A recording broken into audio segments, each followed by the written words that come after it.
Eu ainda não costumo contar coisas pessoais no trabalho, muito menos algo como isso. Trabalho em um jornal muito importante em nível nacional. Muitas vezes aparecem notícias no Instagram ou antigo Twitter, então por isso que não posso dizer qual é. Há alguns meses me mudei para uma casa antiga, em um bairro daqueles que ainda têm casas e não foram tomados por prédios de apartamentos. É uma região de classe média alta, bem central. Claro que a casa não é minha. Lembrem-se de que tenho salário de repórter. Eu só alugo um quarto de um casal de idosos. É um dos quartos da cobertura, que antes era usado como dependência de serviço. É bem pequeno, mas tem o básico e, além disso, tem algo que para mim vale tudo. Terraço. Como não sei fazer amigos, passo a maior parte das minhas tardes aqui em cima. Tenho algumas plantas que fui comprando aos poucos, uma mesa dobrável e um par de cadeiras velhas. Faço meu café, leio, escrevo, às vezes reviso coisas do trabalho. É um espaço tranquilo, até mesmo em uma cidade como esta. Estando ali há um silêncio que faz você esquecer que está no meio da cidade mais populosa do país. A casa ao lado, por outro lado, sempre me pareceu estranha. É colada na minha, mas ao mesmo tempo parece completamente separada. Não há gente, não há barulho de televisão, não há luzes à noite. Os donos me disseram que os proprietários vivem fora do país há anos e que a última pessoa que alugou o lugar não teve um bom fim. Não deram muitos detalhes, mas foi o suficiente para eu intuir que ela tirou a própria vida ali dentro. Sinto que esse é o tipo de história que em uma rua como essa, onde os moradores formam uma comunidade próxima, é difícil de contar e relembrar. Mas isso eu só descobri depois. No começo, a única coisa que notei foi o silêncio. Um silêncio tão profundo que se tornou impossível ignorar quando as vozes começaram a surgir. Na primeira vez, pensei que vinham da rua. Era de noite, eu estava no terraço, já no escuro, com uma pequena lâmpada acesa. Ouvi algo como várias pessoas falando ao mesmo tempo, mas em voz baixa. Não entendia o que diziam, era só um murmúrio. Por reflexo, olhei para fora, mas do meu lado não dá para ver muita coisa. Para enxergar bem o quintal da casa ao lado, é preciso chegar até a beirada do telhado, e para ser sincero, eu não gosto disso. Tenho medo de altura. Não é tão alto assim, mas o suficiente para não dar confiança. Naquele dia não vi nada, mas depois as vozes voltaram. Não era todos os dias. Às vezes passavam dias sem nada estranho e de repente outra vez à noite o mesmo tipo de murmúrio. Na segunda vez que ouvi, me aproximei mais, com cuidado, segurando na parede. Me inclinei o suficiente para ver um pouco do pátio, e nada. Mas em uma janela da casa vizinha havia luz. Era bem fraca, como a de várias velas, e tremulava. Entre as sombras percebi que havia gente. Não dava para ver quantas pessoas eram nem seus rostos, mas era evidente que estavam reunidas, sentadas ao redor de uma mesa. E então percebi outra coisa. Não estavam conversando. Era como se estivessem rezando. Não reconhecia as palavras, também não era uma oração como as da Igreja Católica que frequento atualmente. Pelo menos não uma que eu já tivesse ouvido. Era mais repetitiva, como se todos dissessem a mesma coisa ao mesmo tempo, sem elevar a voz. Desci dali. Não porque algo tivesse acontecido naquele momento, mas porque não gostei da sensação. Era muito estranho. Não fazia sentido haver gente ali em uma casa que, até onde eu sabia, estava vazia. Durante algumas semanas deixei isso de lado. Pensei que talvez alguém tivesse a chave, ou que os donos emprestassem a casa. Sei lá. Eu também não queria me meter em problemas por ficar olhando onde não devia. Até que uma noite foi mais evidente. Dessa vez não eram só resmungos, dava para ouvir claramente várias vozes mais altas e algo a mais, como batidas rítmicas. Subi ao terraço e, sem pensar muito, me aproximei da beirada. Me segurei bem, me inclinei e vi a mesma cena. A mesa perto da janela, velas, pessoas ao redor e aquele som como se alguém marcasse o ritmo com as mãos ou com algum objeto sobre a mesa. Não fiquei muito tempo olhando. Desci direto para falar com os donos da casa. Achei que iam dizer que eu estava confundindo as coisas, que eram vizinhos ou qualquer explicação normal. Mas assim que contei à senhora que havia gente na casa ao lado, que vi velas e parecia uma reunião, ela ficou em silêncio por um segundo e depois gritou para o marido subir. O senhor entrou, sério. Quando repeti o que tinha visto, a expressão dele mudou. E não foi surpresa nem incredulidade, foi pura irritação. Saindo resmungando, furioso, algo que entendi como: de novo esses desgraçados. E então chamou a polícia. Depois de cerca de 1 hora, chegaram 2 viaturas. Verificaram a entrada da casa ao lado, o portão, as janelas, e tudo estava fechado com cadeado. Não encontraram forma de entrar, nem sinais de arrombamento recente. Mas também não era a primeira vez que aquilo acontecia. Isso eu soube depois, quando os donos, já mais tranquilos, me explicaram que desde que a mulher que morava ali morreu, de vez em quando acontecia o mesmo. Gente entrava escondida. Eles achavam que era algum tipo de culto, porque já tinham visto coisas parecidas antes. O senhor me contou que uma vez um policial conseguiu pegar um dos invasores. Embora não tenham podido levá-lo formalmente à delegacia, deram um jeito de arrancar alguma informação. O homem disse que eles procuravam casas marcadas por mortes violentas, porque nesses lugares os mortos permanecem. Não quis perguntar mais nada naquele momento. Apesar de ser jornalista, sou muito fraco para o lado mórbido da vida. Poucos dias depois reforçaram tudo.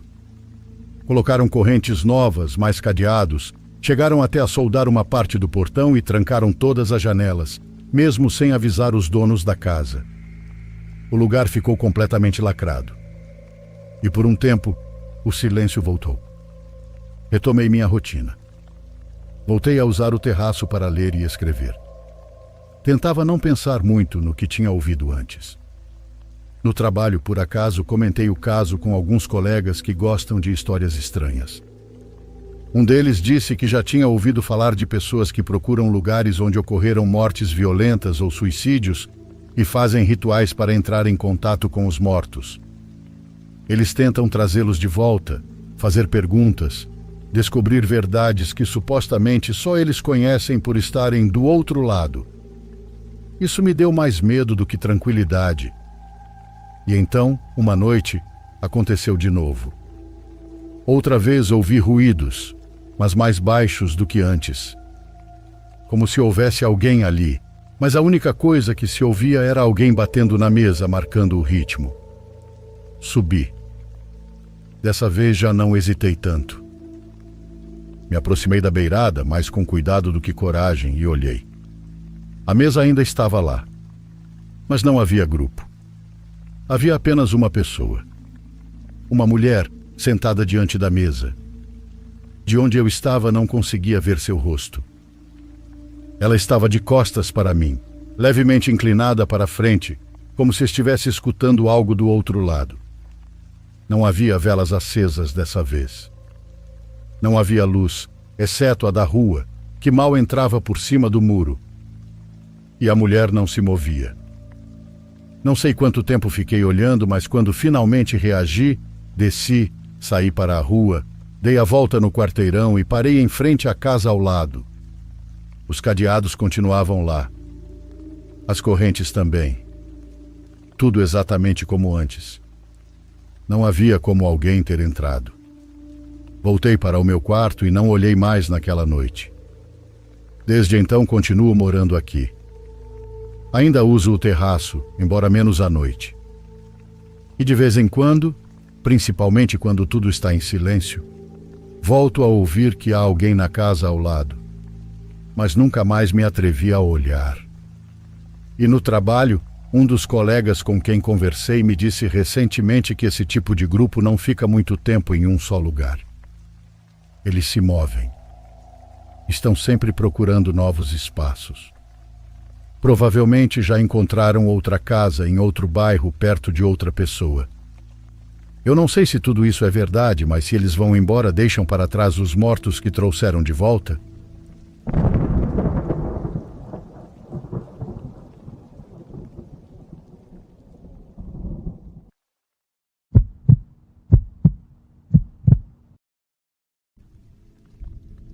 Demorei diário, mas enfim consegui enviar o relato que você me pediu. Então, meu nome é Gisele, e hoje já sou uma mulher mais velha. Tenho filhas, netos e uma vida construída aqui no interiorzão de Minas. Sempre pensei que o medo fazia a gente imaginar coisas, até que aconteceu algo comigo que me deixou calada para sempre. Eu tinha 17 anos quando tudo aconteceu. Naquela época eu ajudava muito em casa.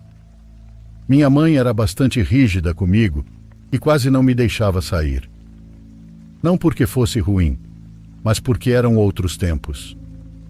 Uma moça jovem não era mandada sozinha a qualquer hora, ainda mais à noite. Por isso eu lembro tão bem daquela noite, porque não foi uma saída por diversão nem algo que eu quisesse. Naquele dia houve muita movimentação na cidade. Desde cedo já tinha música na quadra, e os fogos eram ouvidos até nas extremidades do lugar. Várias vizinhas saíram para ver o movimento, e minhas irmãs queriam ir também, mas eu não estava interessada, mesmo a quadra ficando em frente à minha casa. Eu estava cansada e com vontade de deitar cedo. Já tinha até trocado de roupa quando minha madrinha mandou avisar que precisava que alguém levasse umas chaves que ela havia esquecido em casa. Ninguém quis ir. Uns estavam ocupados, outros não queriam sair da festa, e minha mãe olhou para mim com aquela expressão que já dizia tudo. Eu teria que ir. Eu disse para ela mandar no dia seguinte, mas ela respondeu que precisava das chaves naquela mesma noite, porque havia coisas de valor guardadas lá. Não tive escolha. Peguei minha blusa de lã, as chaves, e saí com a intenção de ir e voltar rápido. A casa da minha madrinha não ficava tão longe se fosse pelo caminho principal, mas para chegar mais rápido dava para cortar por umas ruas mais quietas, perto de terrenos vazios e de uma fileira de casas antigas. Durante o dia não dava medo, o problema era à noite, porque ficava tudo muito vazio. Ainda dava para ouvir a música ao longe. As vozes da festa vinham e iam com o vento. Isso me deixava um pouco mais tranquila, porque parecia que ainda havia gente por perto. Mas conforme fui avançando, tudo aquilo começou a desaparecer. Os sons ficaram para trás e o silêncio foi ficando mais presente. Não havia iluminação em todo lugar. Algumas casas deixavam uma lâmpada acesa do lado de fora, mas entre uma e outra havia trechos escuros. A terra do caminho estava seca e solta. A cada passo levantava um pouco de poeira, quase invisível na pouca luz que vinha das janelas. Eu segurava as chaves com força na mão, mais por hábito do que por outra coisa, embora lá no fundo eu já estivesse desconfortável. Não era um medo claro. Era mais aquela sensação de que algo não estava certo, mesmo sem ver nada ao redor. Várias vezes olhei para trás, só por nervosismo. Pensei que talvez fosse cansaço ou que eu estava me deixando levar pelas histórias que as mulheres contavam quando se reuniam para debulhar milho. Continuei caminhando. Mais adiante, o caminho fazia uma curva. De um lado havia áureas antigas, uma casa abandonada que já estava fechada há anos. Diziam que ali havia morado um homem sozinho, mas eu nunca soube o que tinha acontecido com ele. Foi ao me aproximar dessa curva que senti algo estranho no ambiente. Levantei o olhar. Ao lado do caminho, onde a escuridão se misturava com a sombra das árvores, distingui a figura de um homem. Ele estava inclinado, como se estivesse procurando algo no chão, perto da beira. Movia-se devagar, sem olhar para mim. Consegui ouvir que ele murmurava baixo, como se falasse sozinho ou com aquilo que estava procurando. Continuei andando com a intenção de passar por ele sem parar. Não queria ficar ali conversando com um desconhecido naquela hora. Pensei que se seguisse direto ele continuaria ocupado e eu poderia seguir meu caminho. Mas quando passei ao lado, ele levantou o rosto e falou comigo. Me chamou com uma voz baixa, estranha, como se estivesse com a garganta seca. Eu parei por impulso e olhei melhor. Perguntei em que podia ajudar, embora naquele momento já estivesse me sentindo estranha. Uma sensação pesada tomou conta do meu corpo. Ele disse que estava procurando a filha e que a menina tinha desaparecido. Enquanto falava, quase não se movia. Estava a uns 2 metros de mim, mergulhado na sombra. Eu mal conseguia ver seu rosto, mas o pouco que via me incomodava muito. Sua cabeça estava parada demais, o corpo também, e nem parecia que respirava. Respondi que talvez a menina estivesse na festa. Não quis perguntar mais nada, nem como ela era, nem a idade, nem há quanto tempo estava desaparecida. A verdade é que eu só queria sair dali. Então ele me pediu ajuda para procurá-la. Eu disse que não podia, que minha tia estava me esperando, mas de repente ele começou a fazer como se estivesse chorando. Digo, como se estivesse chorando, porque o som parecia triste, mas o corpo dele continuava rígido, sem se mexer. Ele dizia que precisava encontrar a filha e que tinha medo de nunca mais vê-la. Eu repeti que fosse até o centro, que lá havia gente e talvez alguém a tivesse visto. Foi então que ele me agarrou pelo braço. Senti a mão dele com uma força horrível, forte demais, e ao mesmo tempo estranha, como se os dedos fossem mais longos do que o normal. Nesse momento, o pânico me tomou de verdade. Depois de estar chorando, ele parou de repente. De um segundo para o outro. E naquele instante, tudo piorou. Na escuridão consegui ver melhor o rosto dele, e era estranho.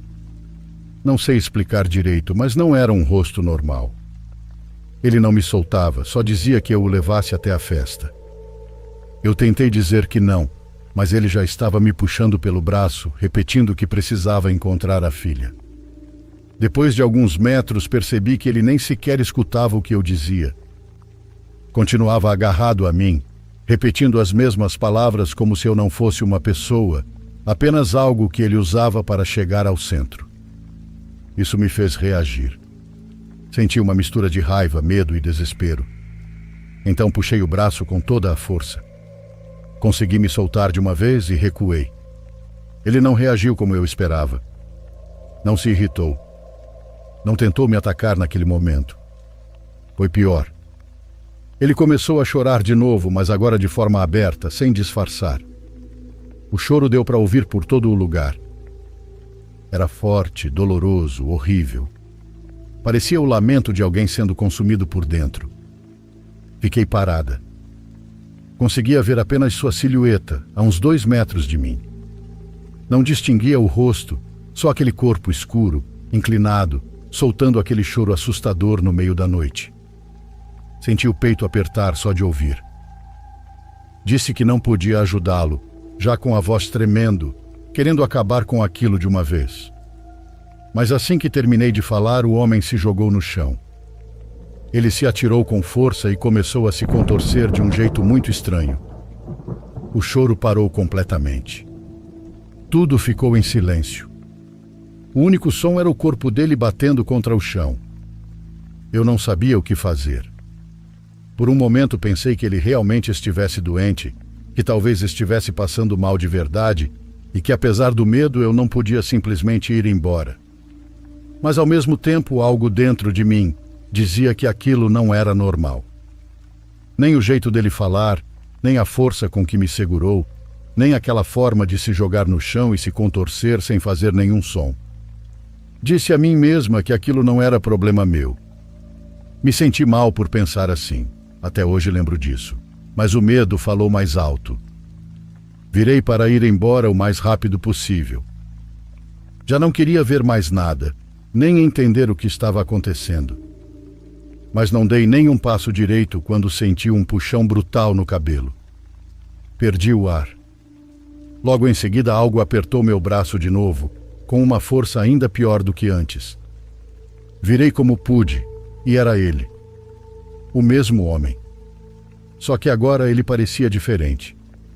Mais alto e largo, como se tivesse crescido e engordado do nada. Foi então que senti um cheiro horrível. Um cheiro forte de queimado que invadia o nariz. Aquilo embrulhou meu estômago. Eu não entendia como aquilo podia estar acontecendo. Um segundo antes ele estava no chão, se contorcendo, e no seguinte já estava me arrastando pelo braço em direção à escuridão, rumo às árvores perto dos terrenos. Não era possível que tivesse se movido tão rápido. Eu comecei a gritar como pude. Dizia para ele me soltar, que eu não sabia nada da filha dele e que me deixasse ir. Mas ele não me respondia. Já não chorava e já não falava. Só soltava uma respiração estranha, como se estivesse ofegante bem perto de mim, enquanto me puxava cada vez mais para dentro. Eu senti que ele ia me levar para um lugar onde ninguém nunca mais fosse me encontrar. Então me agarrei, com a mão que ainda estava livre ao tronco de uma árvore. Segurei com toda a força que eu tinha. A casca raspou minha palma e meu braço, mas eu não soltei. Comecei a gritar como nunca tinha gritado na vida. Depois comecei a chorar e implorar para que ele me deixasse. Foi então que ele virou o rosto na minha direção. Com a pouca luz que ainda vinha da estrada, consegui ver parte do rosto dele. E aquilo foi suficiente para me deixar ainda pior. O nariz parecia grande demais, muito projetado para frente. O rosto não era firme, era estranho, como se algo estivesse caindo ou pendendo de um lado. Eu não sei dizer exatamente o que era, só sei que não parecia o rosto normal de um homem. Meu corpo inteiro tremia. De repente ouvi que alguma outra coisa se movia entre as árvores. Naquele ponto a gente já estava bem no meio da escuridão, longe da estrada. A primeira coisa que pensei foi que ele não estava sozinho. Senti como se outra coisa estivesse correndo na nossa direção. E isso acabou comigo. Continuei gritando, mas de tanto medo fechei os olhos e enrolei ainda mais o braço no tronco da árvore, como se aquilo sozinho pudesse me salvar. Foi então que senti um puxão muito forte. Eu não entendi o que estava acontecendo. Só percebi que algo tinha mudado de repente. Comecei a me mexer como dava, a dar socos no ar, a empurrar o homem à minha frente, achando que ainda era ele. Eu estava tão desesperada que já nem enxergava direito. Só queria tirar de cima de mim quem quer que estivesse me tocando. Foi quando ouvi uma voz. Era uma voz de homem, mas não era mais a daquele sujeito. Essa era mais clara, mais humana, e também parecia assustada. Ele dizia para eu me acalmar, e que não ia me fazer mal. Soava confuso, como se não entendesse o que tinha acontecido nem por que eu estava daquele jeito. Abri os olhos como consegui. No começo estava tudo embaçado. Eu mal conseguia respirar. Sentia o peito apertado e o rosto molhado de tanto chorar. Mas quando consegui focar um pouco, percebi que a silhueta à minha frente já não era mais daquela coisa que tinha me arrastado. Era outro homem. Mais baixo, usando chapéu, com a aparência de alguém da região. Mesmo assim, eu não fiquei. Me soltei dele e saí correndo praticamente sem enxergar nada, no meio das árvores, até começar a ver de novo a claridade fraca da estrada. Ouvi que ele vinha atrás de mim e isso me assustou ainda mais. Mas quando finalmente cheguei à beira do caminho e olhei para trás, vi que ele não vinha com má intenção. Parecia mais que queria me alcançar para que eu não ficasse sozinha naquele estado. Foi aí que reconheci melhor quem era. Era um homem da minha cidade. Não alguém próximo da minha família, mas um rosto conhecido, desses que a gente vê nas festas. Ele estava bem arrumado, como se tivesse vindo de um baile. E mais atrás, parada perto da estrada, havia uma mulher nos olhando. Provavelmente quem estava com ele naquela noite. Os dois se aproximaram com cuidado. Disseram que ouviram meus gritos lá de longe e por isso entraram no mato para ver o que estava acontecendo. Eu olhei imediatamente de volta para as árvores, esperando ver aquele homem de novo, nem que fosse à distância. Mas não havia mais nada. Só a escuridão e os troncos se mexendo com o vento. E isso me deixou pior ainda. Porque uma parte de mim quis acreditar que tudo não passou de um mal-entendido e que talvez eu tivesse me assustado mais do que devia. Eles me perguntaram várias vezes o que tinha acontecido. Eu tentei explicar, mas falava de forma entrecortada. Nem eu mesma conseguia organizar direito o que tinha acabado de viver. No fim, eles me acompanharam até em casa. Fui andando entre os dois, mas durante todo o caminho, o medo continuava cravado em mim. Cada sombra parecia aquele corpo de novo. Cada barulho me fazia pular. Quando finalmente chegamos a um lugar com mais luz, olhei para os meus braços. Um deles estava todo arranhado por eu ter me agarrado com tanta força ao tronco da árvore. Ardia demais. Mas o outro foi o que mais me assustou. Ali começaram a aparecer marcas feias, como hematomas estranhos, bem onde aquela coisa tinha me segurado. Eram profundas, como se algo tivesse me apertado com uma força absurda. Quando cheguei em casa, virou um alvoroço.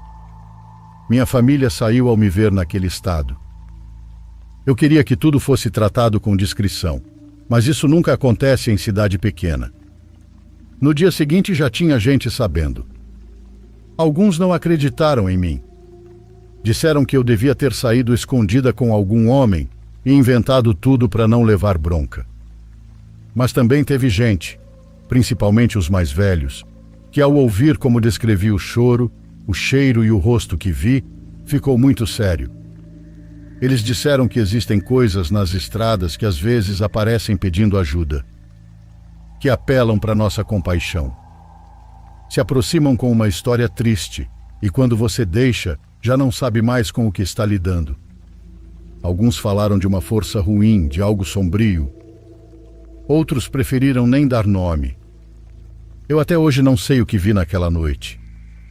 Não sei se era algo deste mundo ou algo que tomou forma de homem para se aproximar de mim. Não sei por que desapareceu justamente quando aquelas pessoas chegaram.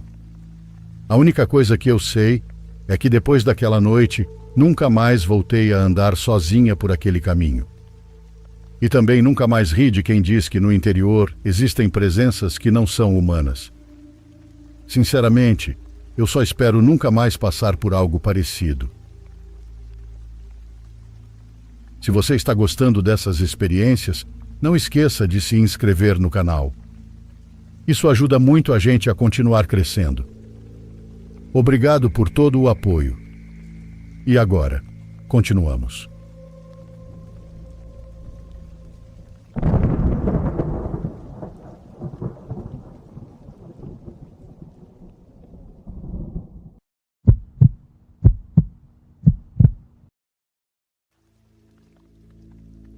Já se passaram vários anos desde aquela vez, mas até hoje eu me lembro com clareza. Eram aproximadamente 7 da manhã quando eu trafegava pela rodovia. O céu começava a clarear com os primeiros raios de sol. Não havia trânsito, o que me fez acelerar com confiança. Logo cheguei a um trecho conhecido como China, uma subida longa que exige atenção redobrada ao volante. Precisei reduzir a velocidade e foi então que as vi. À beira da estrada, no acostamento, caminhavam 2 mulheres. A primeira coisa que chamou minha atenção foi a presença delas, destoando completamente do ambiente. Não era comum ver pedestres naquele ponto, ainda mais por ser perigoso caminhar tão perto dos veículos, e principalmente àquela hora. Mas o que realmente me desconcertou foi a aparência delas. As 2 mantinham uma postura ereta, que transmitia uma estranha elegância. Eram altas, magras, tinham cabelos pretos, lisos e longos na altura da cintura. Lembro bem que estavam soltos, balançando com o vento. Quanto à roupa, vestiam calças jeans e blusas de manga longa. Não parecia o tipo de vestimenta adequada para caminhar à beira de uma rodovia. Também não havia nenhum veículo parado que sugerisse que elas pudessem ser passageiras de um carro quebrado.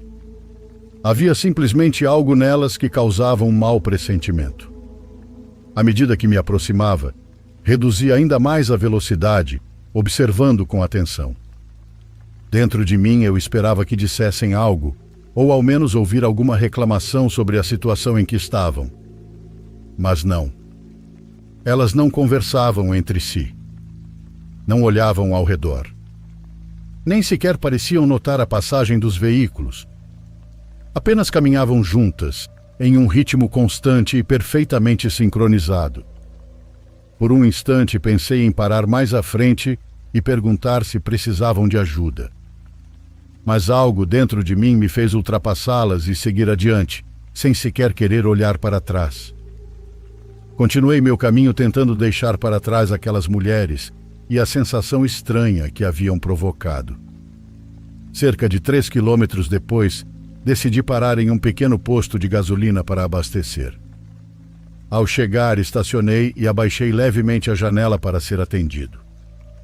Enquanto o frentista cuidava do abastecimento, tentei relaxar observando o movimento ao redor e os carros que passavam em alta velocidade. Tudo parecia normal de novo. No entanto, entre os veículos eu as vi aparecer de novo. Dessa vez elas passaram inclusive atrás do frentista, sem que ele ou qualquer outra pessoa ali sequer percebesse a presença delas. Elas continuavam caminhando exatamente como antes, sem falar e sem olhar para mim. Mas o que mais me marcou foi isso. Ninguém mais parecia notá-las, exceto eu. Um medo percorreu todo o meu corpo enquanto eu tentava entender o que estava vendo. Era simplesmente impossível que elas tivessem me alcançado tão rápido. Eu tinha certeza de que as havia deixado bem para trás. Estávamos falando de pelo menos 3 quilômetros. Não havia como terem chegado caminhando ao mesmo ponto, ao mesmo tempo que eu. O frentista continuava trabalhando como se nada estivesse acontecendo, o que só aumentava a minha ansiedade. Passei a observá-las com ainda mais atenção, tentando encontrar alguma explicação. Elas não demonstravam sinais de cansaço ou dor. Cheguei a considerar descer do carro para perguntar quem eram, de onde vinham e, principalmente, como haviam chegado até ali. A curiosidade era enorme, mas aquele alerta interno me impedia. Era como se uma parte de mim soubesse que me aproximar não era uma boa ideia e que eu estaria me colocando em perigo. Então permaneci imóvel por alguns minutos, com as mãos firmemente agarradas ao volante, observando aquelas mulheres seguirem seu caminho sem parar até desaparecerem novamente na estrada. Só então consegui relaxar. Paguei o frentista sem comentar nada, subi o vidro, liguei o carro e voltei para a rodovia. Durante vários minutos dirigi em silêncio, olhando pelos retrovisores como se esperasse vê-las outra vez. Graças a Deus isso não aconteceu. Nunca mais as vi e espero jamais voltar a vê-las.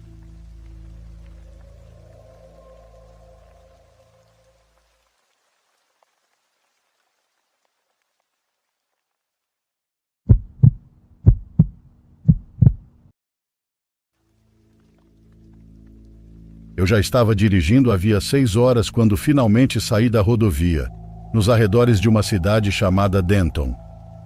Era uma terça-feira no fim de outubro, e a temperatura tinha caído rápido depois que escureceu. Eu estava no começo dos meus 20 anos, e estava me mudando para assumir um emprego de gerente de armazém que começaria dali a 2 semanas. Trabalho andava difícil de conseguir onde eu morava, e quase todo mundo que eu conhecia estava aceitando empregos longe de casa, então eu não era diferente. O motel se chamava Valley Rest e ficava entre uma borracharia fechada e um posto de gasolina que ainda estava aberto. A placa na frente tinha 2 letras queimadas, então o lugar parecia bem decadente. Mesmo assim, o estacionamento estava quase completamente cheio, o que me surpreendeu para uma noite de semana. No saguão havia uma mesa dobrável com uma cafeteira em cima e um expositor com folhetos turísticos dos arredores. O homem na recepção devia ter uns 50 e tantos anos. Tinha um bigode grisalho e vestia uma camisa polo com um crachá onde estava escrito Glenn. Ele era simpático e conversou comigo por 1 minuto, mas tive a impressão de que não era muito esperto. Ou isso, ou era novo no trabalho. De qualquer forma, a sensação que me passou era de que ele realmente não sabia muito bem o que estava fazendo. Pedi um quarto e depois de passar meu cartão de crédito, ele finalmente me entregou uma chave. O número do quarto era 114. Agradeci e levei minha mala para fora. O corredor era coberto, mas aberto de um lado. O quarto 114 ficava perto do fim do corredor e quando cheguei lá empurrei a porta e entrei. Havia 2 camas de casal, uma cômoda de madeira e um aquecedor embaixo da janela. Deixei a mala sobre a cama mais distante e tirei a jaqueta. Eu tinha comido em um drive-thru cerca de 1 hora antes, então não estava com fome. Assisti uns 40 minutos de televisão sem prestar muita atenção. Minhas costas doíam por causa da viagem, então eu só queria relaxar. Aumentei um pouco o aquecimento, apaguei as luzes e me deitei na cama mais próxima da porta, porque ficava mais perto do aquecedor. Peguei no sono rápido, mas por volta da meia-noite acordei porque a porta se abriu. Sentei na cama num pulo e alcancei o abajur na mesa de cabeceira. Quando acendi a luz, havia um homem parado logo do lado de dentro da porta, que estava meio aberta atrás dele. Ele usava um moletom com capuz e botas de trabalho. Parecia ter uns 30 e poucos anos, cabelo escuro curto e uma barba sem fazer. Nós dois congelamos, e nenhum falou nada por 1 ou 2 segundos. Ele parecia tão assustado quanto eu. "Este é o quarto 114, ele disse. "É sim, fiz check-in há algumas horas", respondi. Ele deu uma risada sem jeito e disse que devia ter havido algum engano e que voltaria à recepção. Mas então um segundo homem entrou pelo corredor. Era maior que o primeiro, talvez com uns 40 anos, com pescoço grosso e uma jaqueta desbotada com o logo de uma empresa no peito. Carregava uma bolsa esportiva no ombro e um saco plástico com comida de fast food na outra mão. "O que está acontecendo?", ele perguntou. O primeiro começou a explicar, mas ele nem estava ouvindo direito. Entrou mais no quarto, colocou a bolsa sobre a cômoda e olhou ao redor. Então me encarou como se eu tivesse feito algo errado. Parecia furioso. "Você está no nosso quarto", ele disse. Eu expliquei que tinha feito check-in e que devia haver algum erro, mas ele não aceitou. Disse que eles tinham aquele quarto reservado por 3 semanas pela empresa onde trabalhavam e que não iria procurar outro lugar à meia-noite por causa de uma cagada da recepção. O outro cara tentou acalmá-lo e disse que resolveriam aquilo na recepção. Mas então ele se aproximou, puxou uma faca e mandou que eu pegasse minhas coisas e caísse fora dali. Eu me levantei e mandei ele se acalmar, mas ele me empurrou com força suficiente para eu bater o quadril na quina da cômoda. Doeu, então me apoiei nela para não perder o equilíbrio. A situação já estava completamente fora de controle e eu estava prestes a revidar, mas o primeiro homem interveio. Ele segurou o amigo e os dois saíram pela porta, que ficou um pouco aberta. Consegui ouvir os dois discutindo do lado de fora, mas depois de uns 2 minutos tudo ficou em silêncio. Sentei na beira da cama e fiquei olhando para a parede por um momento. Então calcei os sapatos, peguei a chave e fui até a recepção. Glenn ainda estava lá. Ele levantou os olhos quando entrei e pareceu perceber imediatamente que havia algo errado. Eu estava muito nervoso, mas consegui explicar o que tinha acontecido. Descobriu-se que ele tinha alugado o mesmo quarto para 2 pessoas e admitiu isso sem inventar desculpas. Uma reserva em bloco de uma construtora tinha sido feita 3 semanas antes e incluía o meu quarto. Pelo visto, ele me entregou aquele quarto sem notar o conflito no sistema. Então os 2 homens apareceram enquanto estávamos conversando. O sujeito irritado já tinha se acalmado, provavelmente porque sabia que podia se complicar por ter me empurrado e ameaçado. Ficou parado perto da porta, de braços cruzados, sem dizer nada. Glenn pediu desculpas para nós 3. Disse que não havia mais quartos disponíveis e que o motel mais próximo com vagas ficava uns 15 quilômetros adiante na rodovia. Ele se ofereceu para ligar para lá e confirmar um quarto para eles. Eles disseram que estava tudo bem e foram embora. Eu decidi não chamar a polícia nem prestar queixa, porque na época não achei que fosse algo tão grave. Além disso, eu estava cansado e não queria lidar com aquilo. Mas olhando para trás, aquele cara tinha sérios problemas de raiva e provavelmente era bastante violento.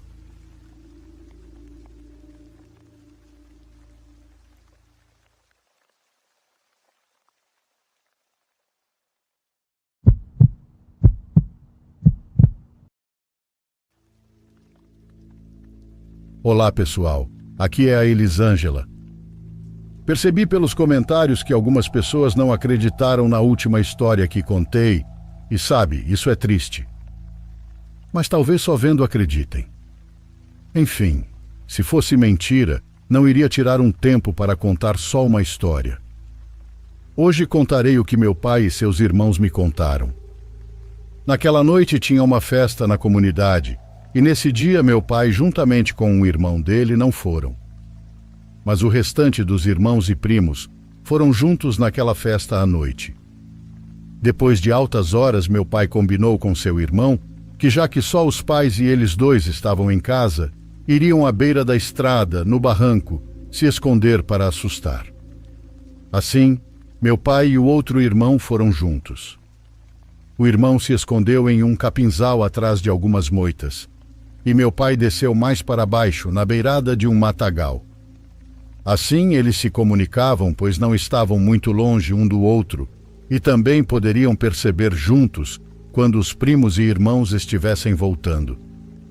Mas no meio desse tempo, enquanto esperavam e se comunicavam com assovios ou chamando o nome um do outro para ver se estava tudo bem, teve um momento em que seu irmão não respondeu ao chamado de meu pai. Mas ele não ficou com medo nem nada. Depois de alguns minutos, meu pai começou a chamar bastante, e mesmo assim, nem sinal do seu irmão. Nesse momento, ele conta que sentiu um medo muito forte, nem quis saber de mais nada e saiu correndo para casa. Diz que nem sequer teve coragem de olhar para outro lugar, além de somente tentar não errar a estrada. Quando ele chegou em casa, o seu irmão estava em estado de choque, também muito pálido. Ele, sem entender nada, ouviu o irmão começar a contar a ele o que viu. Ele conta que estava ouvindo, há um certo tempo, um barulho meio estranho, mas ainda assim um pouco baixo. Assim que olhou para os eucaliptos, ele viu uma mulher com cabelo preto, mas com uma vestimenta toda branca, como se fosse um vestido branco e um véu por cima de todo o vestido. Ela subia e descia do eucalipto, mas fazia isso virada de frente para ele. Nisso ele correu, pois ficou muito horrorizado. Assim que ele terminou de contar, alguns dos irmãos e primos vieram correndo e também estavam pálidos. Alguns nem estavam mais com os chinelos e com os pés machucados. Começaram logo a falar o que tinham visto. Eles literalmente contaram a mesma coisa, só que no caso deles, estavam passando quando viram e correram. No momento do susto, deixaram cair pacotes de salgadinho, refrigerante, e os primos até mesmo perderam seus bonés. No meio disso, deram falta de um irmão e mais 2 primos que não estavam entre eles. Nisso chegaram esses 3 e esse outro irmão do meu pai contando a mesma coisa. Mas eles estavam meio bêbados, e não só isso, ele tinha o que parecia algumas pepitas de ouro. Pelo menos é o que acham, pois eram bolinhas e brilhavam muito. E os 3 falaram que aquela mulher deu a eles. Todos eles viram em suas mãos. E lembre-se, meu pai, seu irmão e o próprio pai não estavam na festa e nem sequer tinham bebido nada. Também contam que seu pai falou que para o ouro não sumir, teria que ser pingado um pouco de sangue daquele que ganhou da mulher, para assim poder permanecer sem o ouro sumir. Mas isso teria que ser rápido. Porém, quando foram fazer isso, o suposto ouro sumiu da mão desse meu tio e ele não tinha nem chance de dizer que escondeu, pois todos estavam tão assustados que praticamente mal se mexiam.